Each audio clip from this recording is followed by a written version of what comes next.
Meus irmãos, a paz do Senhor Jesus.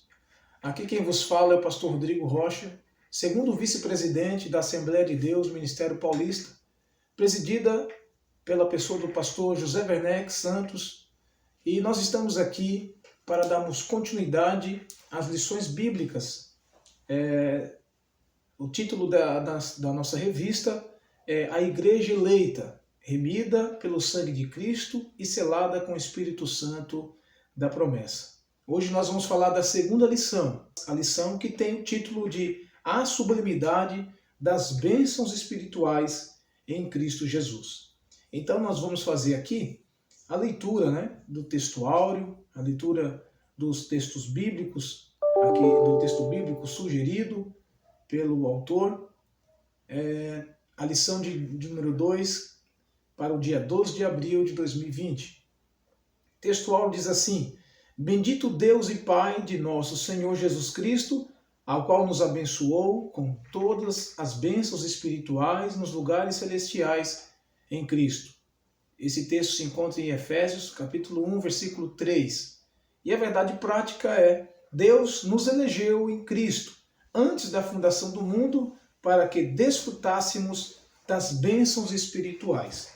Eu vou fazer aqui a leitura também da leitura bíblica em classe, que se encontra em Efésios capítulo 1, versículo 3 e 4 e versículo 9 ao 14, que diz assim: Bendito o Deus e Pai de nosso Senhor Jesus Cristo, o qual nos abençoou com todas as bênçãos espirituais nos lugares celestiais, em Cristo, como também nos elegeu nele antes da fundação do mundo, para que fôssemos santos e irrepreensíveis diante dele em amor, descobrindo-nos o mistério da vontade, segundo o seu beneplácito, que propusera em si mesmo, de tornar a congregar em Cristo todas as coisas, na dispensação da plenitude dos tempos, tanto os que estão nos céus como os que estão na terra. Nele, digo, em quem também fomos feitos herança, havendo sido predestinados conforme o propósito daquele que faz todas as coisas segundo o seu conselho, o conselho da sua vontade, com o fim de sermos para o louvor da sua glória, nós, o que primeiro esperamos em Cristo. Em quem também vós estáis, depois de que ouvides a palavra da verdade, o evangelho da vossa salvação, e tendo nele também crido, fostes selados com o Espírito Santo da promessa, o qual é o penhor da nossa herança para a redenção da possessão de Deus para louvor da sua glória. Amém, amados? Esse é o texto sugerido, até porque nós estamos estudando a carta aos Efésios, então nada melhor do que ler o texto de Efésios, que traz aí esse ensinamento. Hoje, o propósito dessa lição é refletir a respeito da nossa nova posição em Cristo, evidenciar a realidade em uma vida cristocêntrica neste mundo e, por derradeiro, exemplificar que o Espírito Santo desempenha importante papel no plano da salvação. Então nós vamos falar aqui um pouquinho, rapidamente, naquela introdução. Vou fazer algumas leituras rápidas, não vou ficar lendo toda a revista, tá, irmãos? Mas eu vou estar olhando alguns textos aqui. Ele diz aqui que nessa lição ele ia abordar a grandeza, a excelência e a perfeição do projeto divino para conceder bênçãos espirituais aos seus escolhidos. Ele já começa a tratar aqui de escolhidos. Esse é um tema que é muito polêmico no nosso meio. Há uma divergência entre aqueles que se titulam arminianista e os calvinistas. Nós, assembleianos, numa grande maioria, posso dizer assim, temos um posicionamento arminiano, que acredita que exista aí o livre-arbítrio na cooperação da salvação. Em contrapartida, os calvinistas entendem que a salvação ela se dá pelos decretos, ou seja, unicamente pela vontade de Deus, e que o homem, nesse sentido, não tem uma participação. Nós vemos aqui, no primeiro tópico, nós vamos aqui ser um pouco rápido, até porque nós não vamos fazer como na igreja, temos ali um bom tempo, temos um momento de debates. Aqui vamos ser um pouco mais objetivos. Então, no tópico 1, ele diz aqui sobre a nossa nova posição em Cristo. Ele diz aqui que nós estávamos perdidos, ou seja, nós estávamos distanciados de Deus. E Paulo vai falar isso no capítulo 2 da própria carta dele aos Efésios, no capítulo 2 e versículo 11. Já deixei aqui aberto para nós acompanharmos, que diz assim: portanto, lembrai-vos de que vós, no outro tempo, eres gentios na carne e chamados incircuncisão pelos que na carne se chamam circuncisão feita pela mão dos homens, que naquele tempo estavam sem Cristo, separados da comunidade de Israel e estranhos aos concertos da promessa, não tendo esperança e sem Deus no mundo. Mas agora em Cristo Jesus, vós que antes estáveis longe, já pelo sangue de Cristo chegastes perto. Então Paulo aqui, ele nos mostra que nós, que somos chamados gentios pelos judeus, estávamos longe da presença de Deus, longe das promessas de Deus, longe de termos um relacionamento íntimo com Deus. Somente os judeus desfrutavam disso. Mas Paulo vai mostrar aqui, isso mais à frente nós vamos discutir também, que tanto os judeus quanto os gentios estavam separados e que em Cristo eles foram reconciliados. Mas vamos nos atentar nós gentios. Veja que nós estávamos longe de Deus. Não existe nenhum elo que nos leve a Deus a não ser Jesus. Jesus é o único meio que nos leva a Deus. Jesus, ele mesmo disse que ninguém vem ao Pai a não ser por ele. Veja que ele também diz ninguém vai, ele diz ninguém vem ao Pai, porque Cristo está no Pai. E ele diz aqui que ele é o único meio de nós nos achegarmos a Deus. Então veja que Paulo se inclui aqui de uma maneira indireta, né? Mas falando de nós, os gentios, propriamente porque Paulo era judeu, ele vai mostrar que nós estávamos longe, desgarrados de Cristo, mas agora nós estamos juntos a Cristo, estamos ligados a Deus, né? Por meio do sangue de Cristo. Então, o único meio, então isso é importante nós entendermos, que não é uma religião que salva, não é uma nomenclatura de uma religião ou de um posicionamento eclesiástico que salva, seja ele de qual religião for. Não existe nenhuma religião que possa, de fato, ligar o homem a Deus. Até porque a palavra religião significa religar, né? Mas quem realmente nos liga a Deus é Jesus Cristo por meio do seu sacrifício na cruz. O sacrifício na cruz era o único meio pelo qual Deus iria reconciliar toda a humanidade. Não somente os judeus, como nós, os gentios. Nós somos todos necessitados do sacrifício de Jesus. Então, sem Jesus, não existe salvação. Não é por meio das obras, não é por meio das minhas atitudes, do meu comportamento, que eu alcançarei a salvação. A salvação não é mérito humano, a salvação é mérito divino. Somente Deus é quem pode salvar e nós alcançamos essa salvação por meio da nossa fé depositada em Cristo, confiando e acreditando no seu sacrifício da cruz, e então fomos novamente religados a Jesus, religados a Deus, por meio do sacrifício de Jesus. Então veja, ainda no item de número 1, ele ainda vai falar aqui sobre a adoração. Ele fala aqui sobre a nossa filiação, ou melhor, sobre a filiação de Jesus com o Pai. É importante nós entendermos isso. Há uma deturpação com relação à filiação de Jesus. Algumas pessoas não acreditam, por exemplo, que Jesus ele é um ser divino. Alguns acreditam até que ele seja um ser divino, mas um ser abaixo de Deus Pai. Isso se deu por causa de um teólogo chamado Ário. Isso é uma discussão, talvez com uma outra lição. Mas enfim, ele frisa aqui sobre a adoração a este Senhor, ao nosso Senhor Jesus. Por quê? Porque Jesus, ele mostra aqui a filiação de Jesus com o Pai. Por quê? Se o Pai é uma essência, tem uma essência divina, Logo, Jesus, sendo filho dele, tem essa mesma essência. Jesus, sendo filho, tem a mesma essência do Pai. É uma essência perfeita, maravilhosa, divina. Então Jesus, ele é um ser que tem duas naturezas. Quando ele assume a humanidade, ele passa a ter duas naturezas. Ele tem uma natureza divina, herdada do Pai, e tem uma natureza humana, herdada por Maria. Então é um pouco complexo isso de entender, até porque foge muito da nossa razão.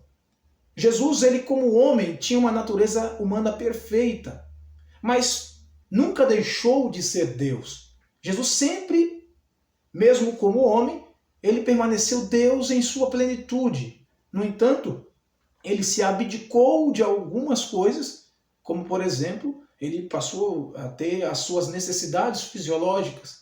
Tinha necessidade de comer, de beber, de dormir, tudo isso devido à sua natureza humana.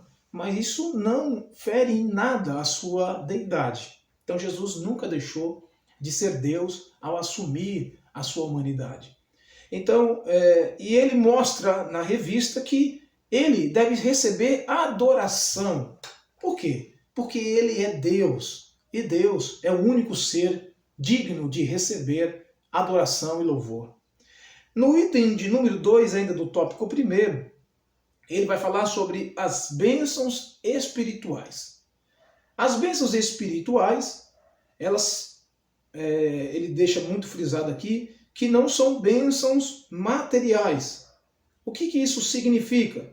Ou seja, em contrapartida, ele não diz que Deus não pode abençoar de maneira material.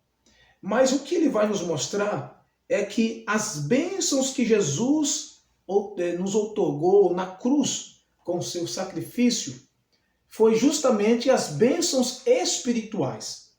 Essas bênçãos espirituais, ela não tem nada a ver com as bênçãos materiais. Se você ler a revista, você vai perceber que ele fala algumas dessas bênçãos. Todas elas estão relacionadas à nossa convivência com Deus.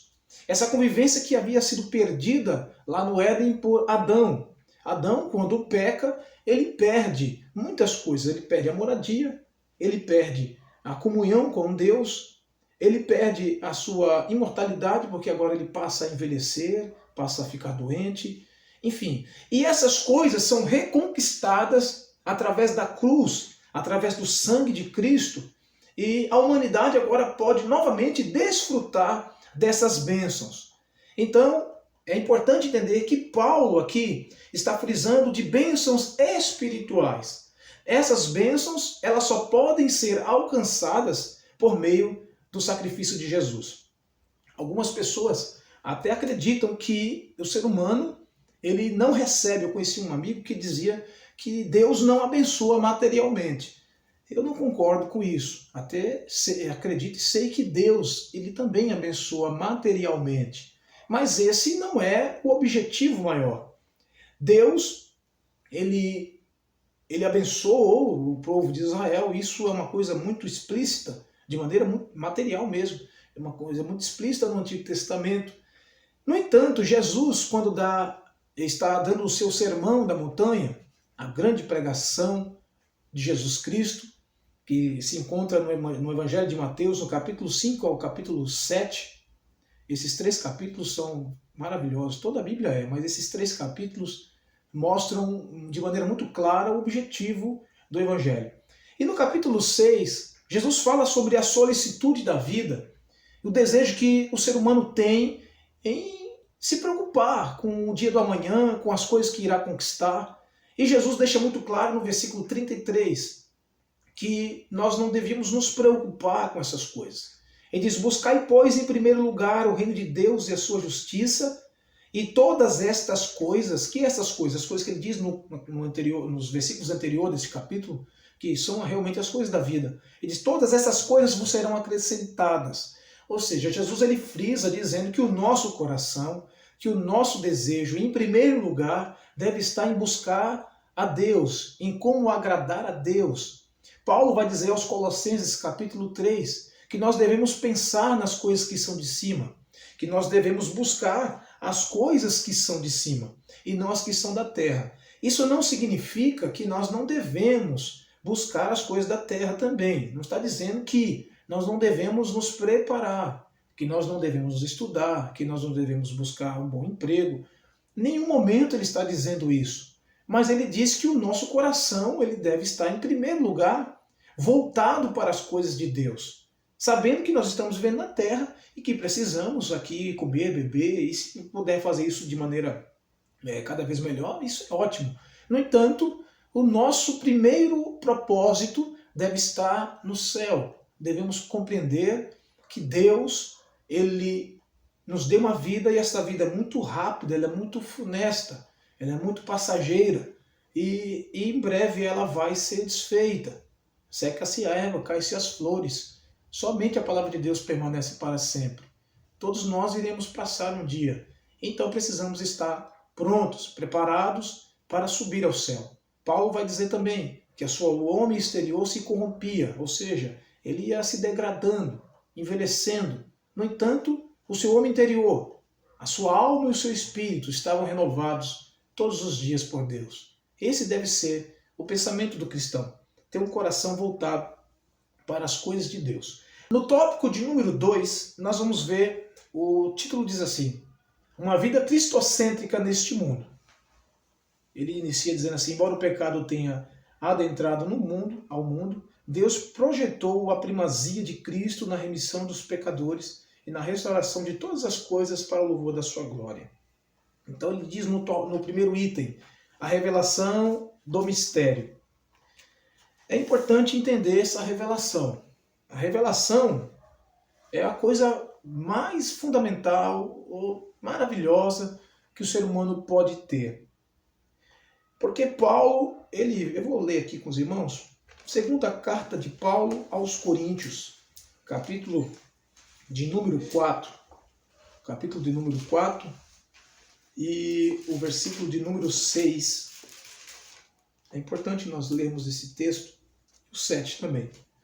Porque Deus, que disse que das trevas resplandecesse a luz, é quem resplandeceu os vossos corações para a iluminação do conhecimento da glória de Deus na face de Jesus Cristo. Temos, porém, este tesouro em vaso de barro, para que a excelência do poder seja de Deus e não de nós. Então, Paulo fala aqui do conhecimento de Cristo, daquilo que nós adquirimos, da revelação de Jesus, como um grande tesouro. Um tesouro que é posto em um vaso de barro, para que somente a ele seja dada a glória. A excelência é somente dele. Então veja que o tesouro que Paulo fala é justamente a iluminação do conhecimento, da glória de Deus. E isso se fez pela face de Jesus Cristo. Então Jesus Cristo, ele é a maior revelação de Deus. Deus se revela de várias maneiras. Deus se revela através da natureza, Deus se revela através da sua palavra. Enfim, Deus tem multiformas de se revelar. Mas Jesus Cristo, ele é a maior revelação de Deus. Ele é a personificação da verdade. Então, e por falar em verdade, é importante entender que hoje existe uma negação da verdade.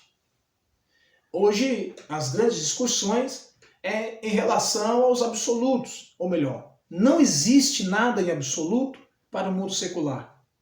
Tudo tudo depende. Tudo é relativo.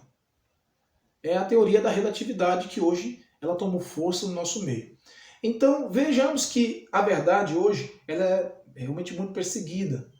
É importante entender as verdades. Alguns teólogos chamavam, eles davam um nome teológico para isso, chamado logos espermáticos. Ou seja, ele vai dizer que existem várias manifestações da verdade e que todas essas manifestações da verdade procedem de Deus. Não importa de onde ela venha.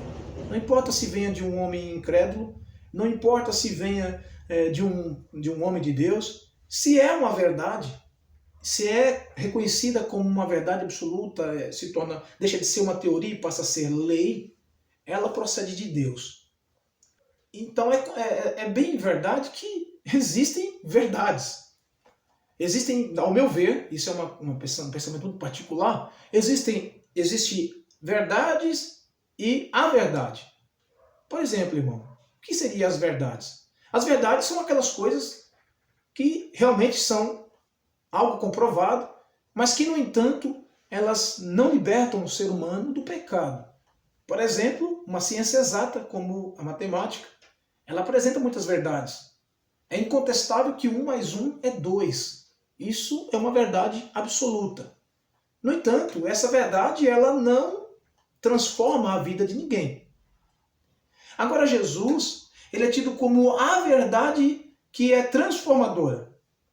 A verdade que se encontra em João capítulo 8, versículo 32, em que ele diz: "E conhecereis a verdade, e a verdade vos libertará."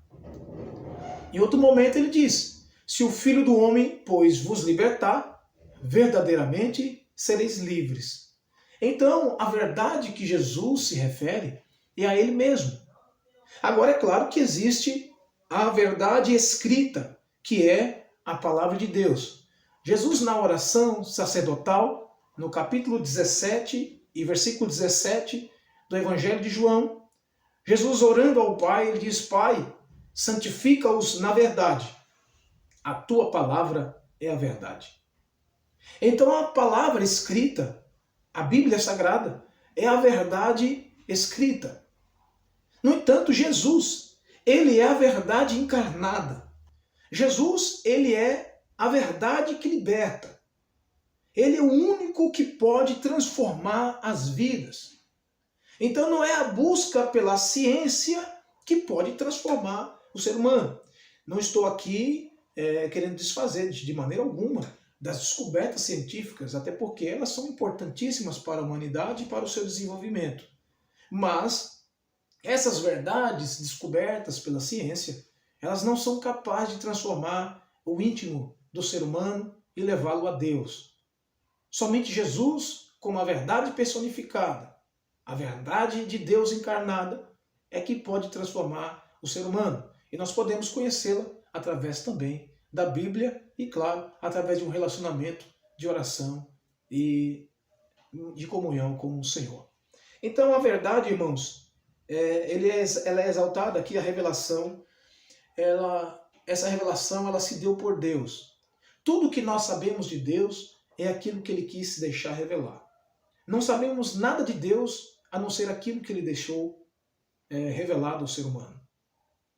Deus, Ele é um ser transcendente. É impossível conhecê-lo na sua essência, na sua totalidade, até porque Ele é um ser que está totalmente fora de cogitação no que se diz respeito ao nosso entendimento. Nós não conseguimos alcançá-lo através do nosso entendimento. Nós somos extremamente limitados e Deus é um ser ilimitado. Deus é um ser que preenche todas as coisas. É um ser que existe por si só, que trouxe todas as coisas à existência pelo poder da sua palavra. Logo, foge ao a nossa capacidade de entendê-lo, porque nós aprendemos a ter um princípio, a vivermos, a produzirmos e morrermos. Temos um início e um fim. Deus é um ser que não tem princípio de dias, nem tampouco fim de dias. Então, logo, é impossível compreendê-lo. No entanto, ele se revelou através da sua imanência. Ele se revela falando ao ser humano de várias maneiras. E uma das maneiras mais maravilhosas que ele nos falou, conforme o escritor de Hebreus, ele nos falou por meio do seu Filho Jesus Cristo.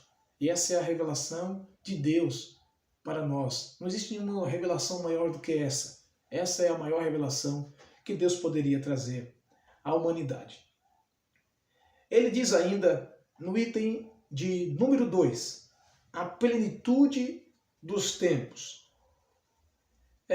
A plenitude dos tempos, aqui nesse versículo, é utilizada uma palavra grega, cronos. Diferente de uma outra palavra que também é utilizada para tempo, chamada kairos. Essa palavra kairos, ela refere-se ao tempo de Deus. Aquilo que está fora da nossa realidade. Mas quando ela fala de cronos, ela fala realmente de uma coisa cronológica, de algo de tempo, tempo humano. E aqui o texto fala que na plenitude dos tempos, ou seja, o tempo está sendo contado, o tempo ele está se abreviando. E isso nos mostra que Cristo vem. Cristo vem buscar a sua igreja. Cristo vem buscar o seu povo. E nós precisamos, então, estar preparados para a grande vinda de nosso Senhor e Salvador Jesus Cristo. Ele diz aqui, ainda nesse item, que Deus ele quer tornar a congregar. Quando fala tornar a congregar, as pessoas dá uma impressão de universalismo, como o autor da revista falou aqui. De fato, dá essa impressão. No entanto, Deus, quando diz que quer congregar, vai tornar a congregar, na verdade, ele vai fazer com que o seu plano, aquilo que ele estabeleceu, seja cumprido.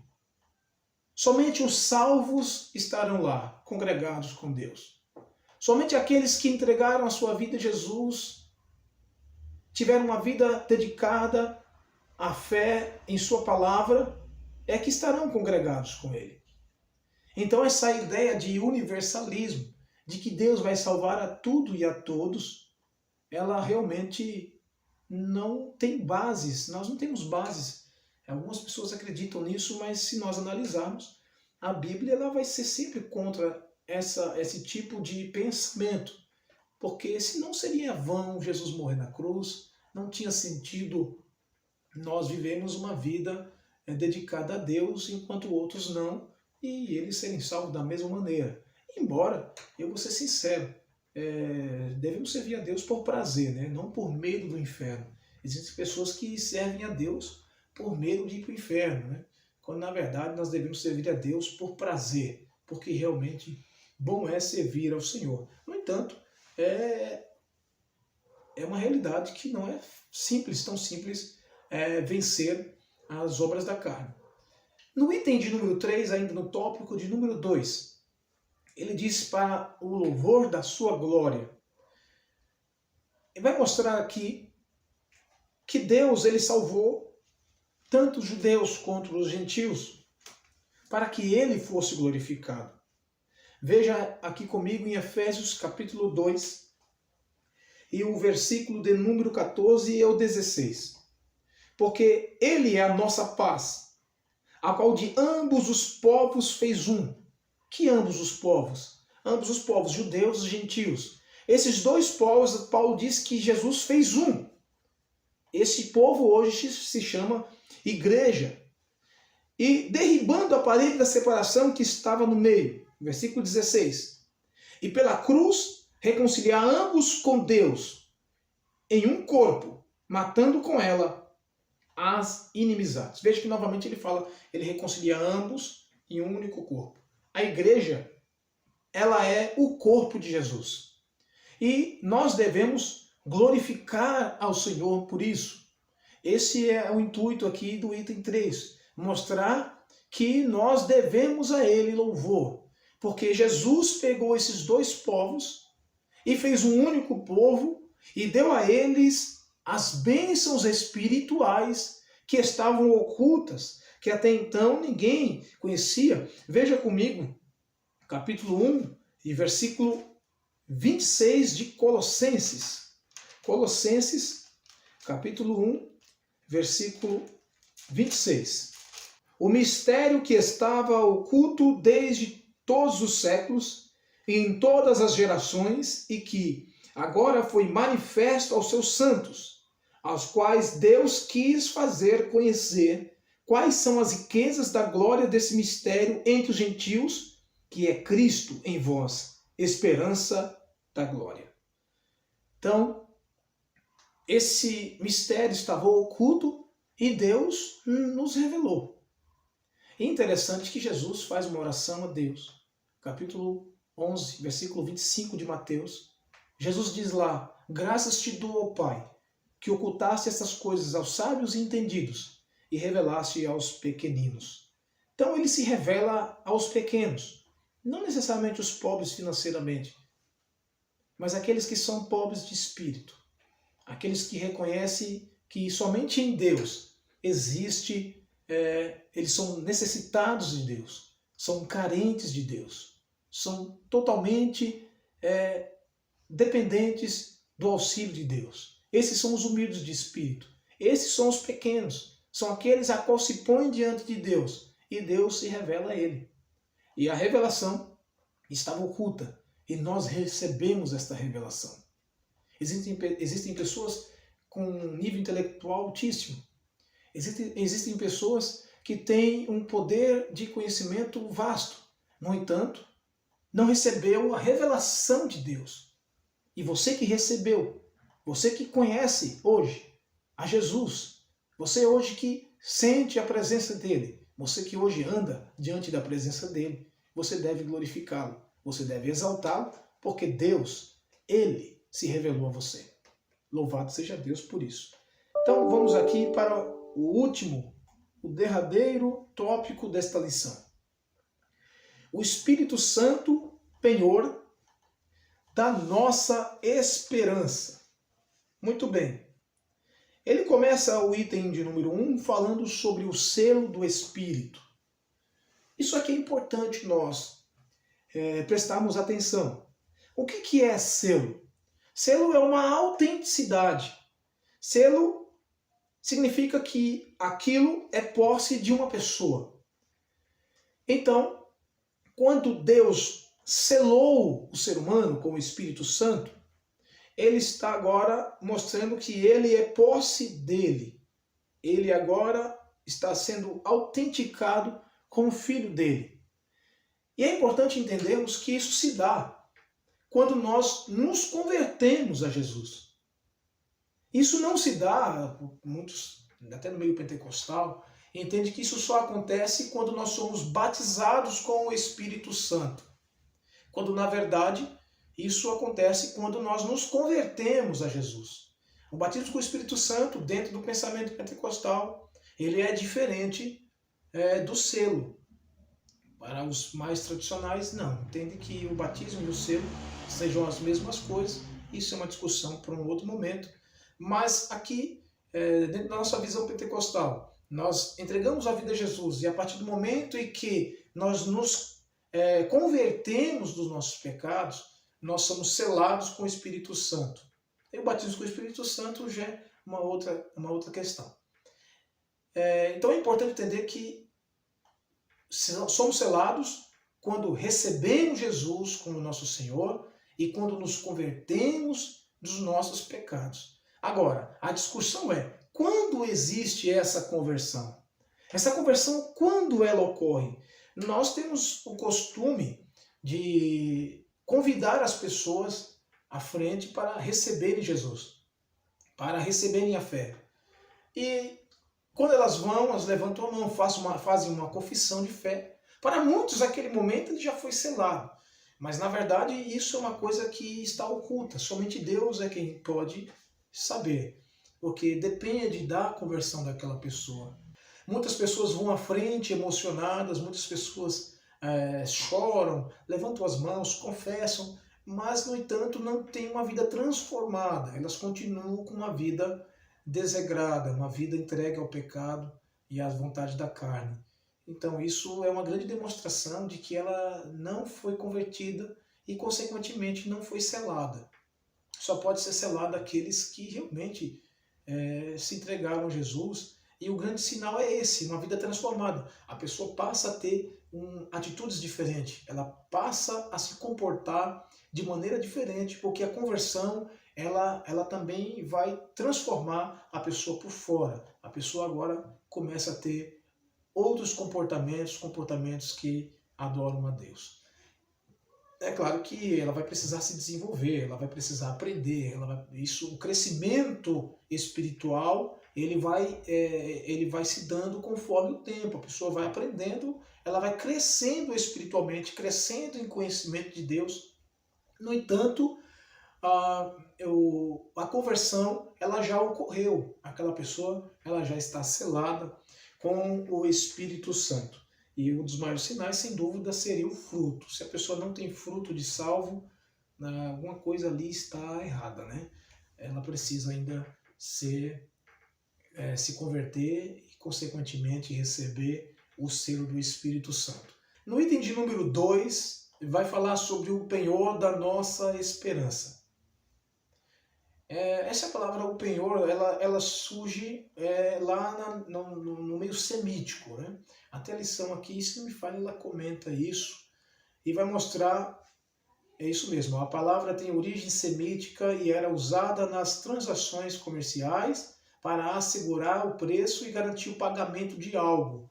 Então eles já tinham essa prática, né, de penhorar, era uma garantia de que iria pagar, comprar aquele objeto, algo que havia interesse. Então, Paulo utiliza dessa mesma linguagem para mostrar que o Espírito Santo que nós recebemos, que nós fomos selados, é a garantia dos benefícios que nós vamos receber em Cristo Jesus. Não somente aqui, mas no céu. Nós já recebemos os benefícios espirituais, já recebemos essa herança maravilhosa que é de estarmos na presença dele, temos uma vida transformada, temos a nossa vida reconciliada com Deus. Essas são as bênçãos que ele já nos entregou. No entanto, a presença do Espírito em nossas vidas é a garantia de que nós temos também um lugar preparado por ele, um lugar preparado por Deus. Conforme Jesus disse na sua palavra, que ele foi preparar um lugar para que nós pudéssemos também estar com ele. Então, amados irmãos, eu sei que de maneira muito singela, muito simples, nós apresentamos aqui a lição de número 2, mas que possamos guardar, que possamos entender que tudo que nós temos, tudo que somos, é graças a Deus. Nós não somos nada sem Ele. Nós só podemos alguma coisa com Ele. Tudo que fazemos é por Ele, e para a glória e o louvor dEle. Que Deus, Ele venha nos abençoar. Que Deus venha nos ajudar a vivermos uma vida na plenitude do Espírito, a vivermos uma vida cheia da graça de Deus, a vivermos uma vida para a glória de Deus, a vivermos de maneira que todos possam olhar em nós e perceber os frutos do Espírito Santo na vida de cada um. Que Deus em Cristo possa vos abençoar. Que a bênção de Deus esteja sobre cada um de vocês. E domingo que vem nós estaremos novamente aqui aprendendo juntamente com os irmãos. Deus abençoe.